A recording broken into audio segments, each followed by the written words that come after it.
में से कई सारे ऐसे लोग होंगे जिनको आर्ट, ड्राइंग, पेंटिंग, क्राफ्टिंग ये सब सीखना होता है और उनको पता ही नहीं है कि किस तरीके से उस चीज़ को सीखना स्टार्ट करें, या फिर आपकी एज बहुत हो चुकी है, अब आपको लगता है कि अभी मैं यह सीख सकती हूँ भी या नहीं। तो कुछ सालों पहले तक मैं भी उसी स्टेज में थी और मैं कंस्टेंटली खुद पे डाउट किए जा रही थी।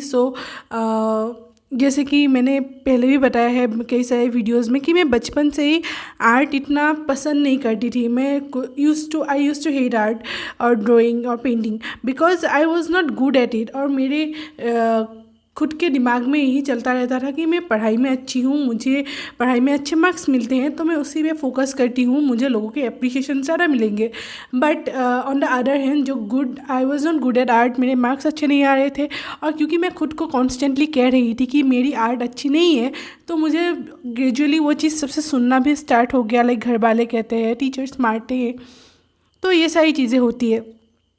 बट कुछ दिनों बाद या फिर आप कह सकते हो आफ्टर ऑलमोस्ट 10 years आई री started my art journey.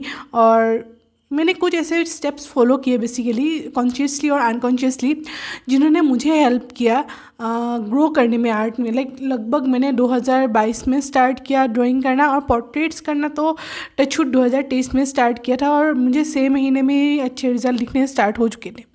So how did I do that? So इसी बारे में आज हम बात करेंगे।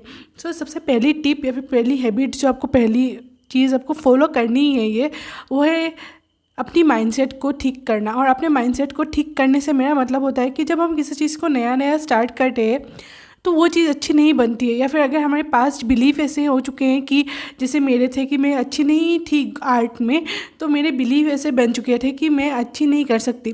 बट देन आई यूज्ड एफॉर्मेशंस से मुझे इतना हेल्प मिला कि मैं खुद को कॉन्स्टेंटली कहती रहती थी I am good at it, मैं इसमें अच्छी हूँ, मैं इसमें अच्छी हूँ। बट इससे मुझे कॉन्स्टेंटली कहने से मुझे पहले दिन से रिज़ल्ट दिखने ऑब्वियसली नहीं शुरू हुए, बट इसने मुझे मोटिवेट रखने में बहुत हेल्प किया। प्लस मुझे इसने भी हेल्प किया कि मैं कर रही हूँ अच्छा।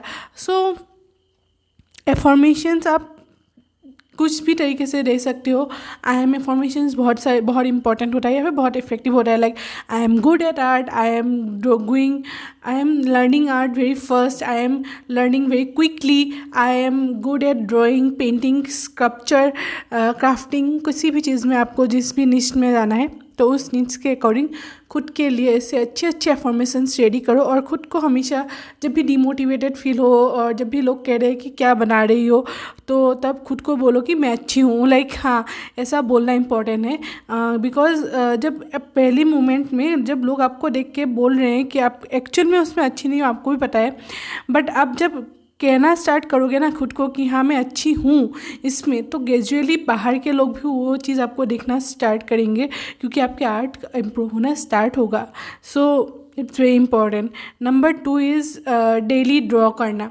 तो देखो, जब हम पहले स्टार्ट करते हैं किसी चीज़ को तो हमें नो मैटर आपका आर्ट कितना भी बुरा बन रहा है, आप मंडालास बना रहे हो या फिर कोई इंडियन और आर्ट फॉर्म्स लाइक पिचुआई आर्ट और या फिर आप ह्यूमन फिगर्स बनाने की कोशिश कर रहे हो, उन सभी केसेस में आप देखोगे कि आपके आर्ट वर्क्स अच्छे नहीं बन रहे पहले। बट उस केस में भी, उस सिनेरियो में भी जाते मतलब ग्रो करते रहना या फिर उस चीज़ को डेली करते रहना ही फाउंडेशन की तरह से ऐसे काम करता है। बट हमेशा हम ड्रॉ करना चाहते हैं डेली, बट हम ड्रॉ करें क्या? That's let me to my third point which is learn the basics consciously. कुछ चीज़ें हम अनकॉन्शियसली करने लगते हैं। लाइक किसी ने कह दिया कि अच्छे पेपर्स मत यूज़ करो, विच इज़ गुड कि आप पहले महंगे चीज़ों पे खर्च मत करो, बट एक टाइम के बाद अपनी चीज़ों को इन्वेस्ट करो, अपनी चीज़ों पे इन्वेस्ट करना स्टार्ट करो। लाइक पेंसिल तो खरीद ही सकते हो खुद के लिए, वो खरीदने की हिम्मत तो करो और अपना चाहे प्रिंटर पेपर में ही अपना ड्राइंग करना स्टार्ट किया तो करना स्टार्ट करो। और बेसिक से मेरा मतलब ये नहीं है कि सिर्फ फिगर्स ड्राइंग करना, लाइक शेप्स ड्राइंग करना, लाइक सर्कल, स्क्वायर, पिरामिड्स, ये सब आप ड्रॉ कर सकते हो कुछ दिनों तक। बट उसके बाद आपको सीधा आप जिस मीडियम को सीखना चाहते हो उस मीडियम में ब्लेंडिंग कैसी होती है, उस मीडियम में लेयरिंग टेक्निक अप्लाई होता है या नहीं, उस मीडियम में क्या कैसे डार्क वैल्यूज, शेडोज़ और मिड टोन को दिखाया जाता है, हाइलाइट्स कैसे क्रिएट किए जाते हैं, इन चीज़ों को सीखना स्टार्ट करो। इन चीज़ों को सीखने के लिए आपको टन्स ऑफ वीडियोस मिल जाएंगे यूट्यूब पे, वहाँ से सीखो। और अगर हो सके तो कोई कोर्स बाय करो, बहुत जल्दी ही आप सीख लोगे कोई चीज़। जो चीज़ आप 1 महीने में सीख सकते हो यूट्यूब से, वो आप 10 दिन में सीख सकते हो कोर्स बाय करके। एंड हमेशा हर रोज़ उस चीज़ को प्रैक्टिस करोगे तो आप उसमें अच्छे हो ही जाओगे। तो उसके बाद आपको एक चीज़ जो मैंने पहले पहले बहुत गलती की थी कि फीडबैक्स को एक्सेप्ट ना कर पाना। हाँ, मैंने कहा कि कुछ लोग मुझे बोल रहे थे कि तुम क्या कर रहे हो, वैसे फीडबैक्स तो आप इग्नोर ही करो, बट कुछ फीडबैक्स बहुत कंस्ट्रक्टिव होते हैं कि मैं पहले मंडालास बनाती थी तो मुझे कुछ लोग बोलते थे कि तुम कॉम्पास से ड्रॉ करो, कुछ लोग बोलते थे कि अच्छे तुम्हारे सर्कल्स अच्छा करो। तो उन चीज़ों को जब मैंने रेक्टिफाई करने का कोशिश किया, उन चीज़ों को जब मैंने सुधारने की कोशिश की, तो मेरी मंडालास ऑटोमेटिकली अच्छे होने शुरू हो गए। मैंने सीखना स्टार्ट किया कि कैसे पैटर्न्स बनाए जाते हैं, कैसे डिज़ाइंस बनाए जाते हैं, कैसे चीज़ों को समझाया जाता है, कैसे न्यू डिज़ाइंस को क्रिएट किया जाता है पैटर्न्स के अंदर। सो इन चीज़ों को जब मैंने सीखना स्टार्ट किया, और अभी भी जब मैं पोर्ट्रेट्स बनाती हूँ, जब मेरी दी कहती है कि तुम्हें कलरिंग में बहुत ज़्यादा मेहनत करने की नीड है, जो कि एक्चुअली में नीड है, तो मैं ऑयल पेस्टल में तो डर से करती ही नहीं हूँ क्योंकि मेरे ब्लेंडिंग अच्छे नहीं होते। तो दी बोलती है कि तुम अच्छा करने की कोशिश तो करो। तो ऐसे फीडबैक्स को हमेशा अपने गुड बुक में रखो और उन चीज़ों को फॉलो करो, चीज़ों को सीखने की कोशिश करो। फीडबैक्स को एक्सेप्ट करना भी एक बहुत बड़ी आर्ट होती है। बट साथ में मैं ये भी कहूँगी कि इसका एक नेगेटिव पॉइंट भी होता है कि आप लोग हमेशा नेगेटिव फीडबैक्स को बहुत ज़्यादा हार्डली ले लेते हो कि हाँ, किसी ने मुझे मेरी आर्ट को बहुत बुरा गंदा कह दिया। नो मैटर आप कितना भी अच्छा आर्ट कर लो, आपकी आर्ट हमेशा हर किसी के लिए नहीं होता है। तो सोशल मीडिया की फीडबैक्स के बारे में तो मैं इतना पॉजिटिव नहीं कहूँगी, क्योंकि उसमें आपको नेगेटिव फीडबैक्स देखने को मिलते हैं। हेटर्स बहुत सारे कमेंट कहते हैं, सच मुझे इतने कमेंट्स नहीं मिले हैं हेटर्स की, मुझे आर्ट लवर्स की कमेंट ज़्यादा आते हैं। सो आई होप आप लोगों को अच्छे कमेंट्स मिले और अच्छे फीडबैक्स मिले। और किसी प्रोफेशनल से अगर फीडबैक मिल रहे हैं तो उससे तो ग्रैब करो, मतलब कुछ भी करो और उस प्रोफेशनल की फीडबैक्स को ग्रैब करो, ताकि आपका क्योंकि देखो, आप जब किसी चीज़ को घंटों भर बैठ के काम कर रहे हो उस पर, तो आप उससे इमोशनली अटैच हो जाते हो, आप उसके नेगेटिव फ्लोज को देख नहीं पाते हो। तो जब कोई और जो इमोशनली अटैच नहीं है उस चीज़ को देखता है तो उससे पता चल जाता है कि अच्छा इसमें ये गलती है, तो वो आपको जल्दी से बोल पाता है। सो दैट्स द रीज़न आपको फीडबैक्स को एक्सेप्ट करना इंपॉर्टेंट हो जाता है। Number 5, taking rest and restart fresh.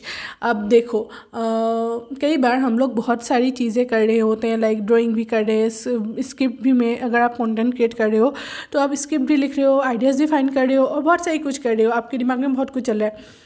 उस वक्त आपको रेस्ट लेना बहुत इंपॉर्टेंट हो जाता है। जब आप एग्जॉस्ट फील कर रहे हो, आपके क्रिएटिव ब्लॉक का सामना कर रहे हो, तो कुछ दिनों के लिए हो सकता है आपको ड्राइंग करने का मन नहीं हो रहा है, बट आप कंटेंट क्रिएट कर रहे हो लाइक मी, तो आप क्राफ्टिंग का वीडियोस अपलोड करो, आप कुछ और ट्राई करो, कुछ और एक्सप्लोर करो। Drawing is a such a worse feel कि आप इतना सब कुछ एक्सप्लोर कर सकते हो इस पर्टिकुलर नीश में, इस पर्टिकुलर डोमेन में, कि आप थक जाओगे एक्सप्लोर करते करते।